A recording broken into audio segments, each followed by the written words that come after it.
So, ayan mga mami, samahan niyo ako ngayon dito sa may Save Mall Cabuyao. At talaga naman, nag-video pa ako ng sarili ko para makita niyo yung aking BTS outfit.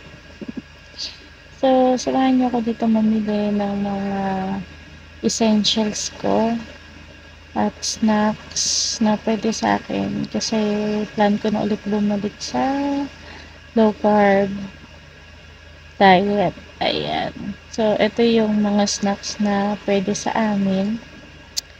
At habang naglalakad ako, napadaan ako dito kay Right and Light. So, ito din yung mga drinks na pwede sa amin, pero moderately lang. At dahil nakabili na ako niyan, dagpasan na natin. So, konti lang naman ang budget ko sa snacks kapag naka-low carb ako kasi hindi rin naman pwedeng miya-miya ka nakain. So, ngayon, may hinahanap ako na brand ng peanuts na pwede sa low carb. So, habang naglalakad ako, hinahanap ko kung saan yung mga nuts section.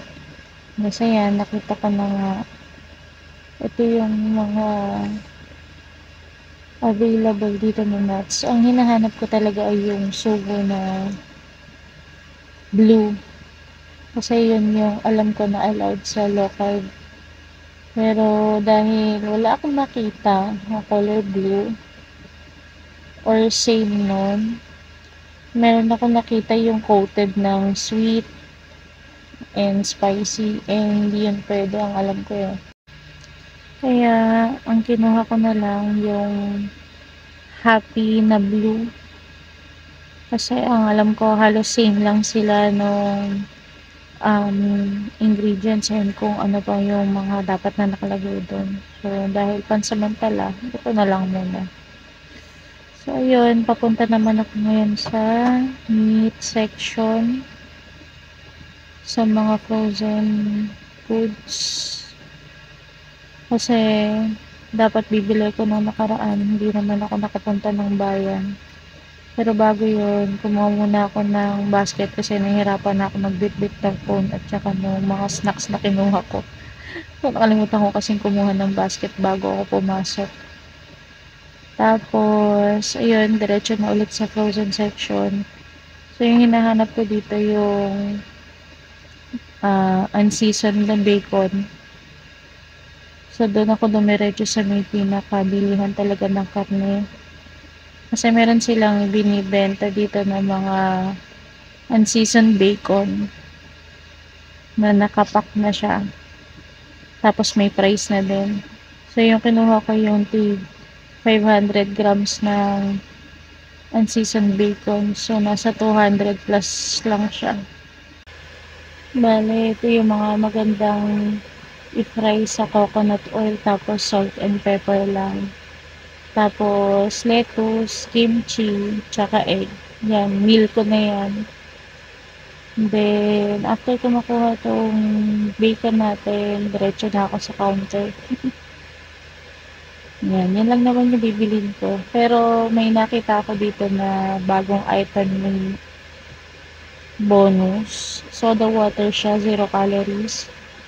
Chinek ko naman yung nutrition facts. Halos same naman sila ni Right and Light. So, tingin ko pwede naman to. So, dahil di ko pa siya natatry, gusto ko lang din matikman. Sumubok lang ako ng isa. So, try nyo na din. Baka maging okay din sa inyo. At, ayun na nga, bumungad sa akin yung mahabang pila sa Save More kanina. So, akala ko makakauwi ako agad. Pero, dahil mahaba nga yung pila, muni-muni muna. Hanggang sa pag-uwi. Lumaulan pa naman ngayon sa labas. Kaya, intay-intay lang din kasi wala naman akong service tapos commute pa ako pa uwi. Hanggang sa, ayan, hintay mode pa din. Hindi pa rin nakakagalaw. So, after magbayad kay counter, uwi na din kaagad kasi dami ko pang pinamili. So, bigat ng dala ko kanina. Kasi namili na rin ako kanina ng mga ingredients ko para sa cake na gagawin ko sa ibang araw. So, ayun, pauwi na rin. Maraming salamat sa mga sumubaybay. Try nyo na rin mag-low carb mga mami, baka mahiyang din sa inyo. Bye!